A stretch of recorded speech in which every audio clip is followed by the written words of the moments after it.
মায়া, মনে হয় এখানে কেউ থাকে না, কিন্তু কেমন একটা অস্বাভাবিক গন্ধ আসছে। কিছু হবে না রাহুল, তুমি শুধু বেশি ভাবো।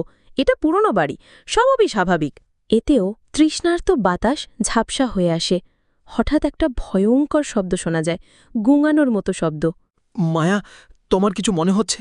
শোনো, কিছু একটা হচ্ছে। এটা এটা আমাদের জন্য নয়। ও না না রাহুল, এটা এটা কিছু নয়। হয়তো ভাঙা জানালার শব্দ।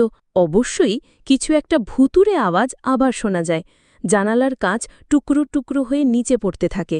মায়া, শোনো, এই বাড়িতে কিছু আছে। আমি আর থাকতে পারছি না। কিছু তো সত্যি ঘটছে।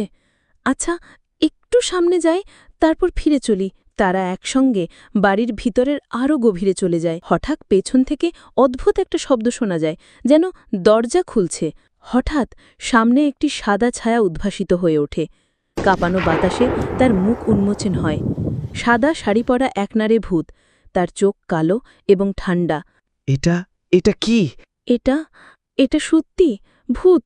আমি আমি বলেছিলাম না এটা কিছু সাধারণ নয়। ভূত তাদের দিকে এগিয়ে আসে। তার ঠান্ডা কণ্ঠ শোনা যায়। তোমরা কেন এসেছো এখানে? এই বাড়ি তোমাদের জন্য নয়। চলে যাও। চিৎকার দিয়ে দৌড়াও মায়া, চলে চলি। দেখো, দৌড়াও। তারা দৌড়ে বের হয়ে আসে, কিন্তু ভূতের ভয়ঙ্কর মুখ তাদের পিছু ছাড়ে না।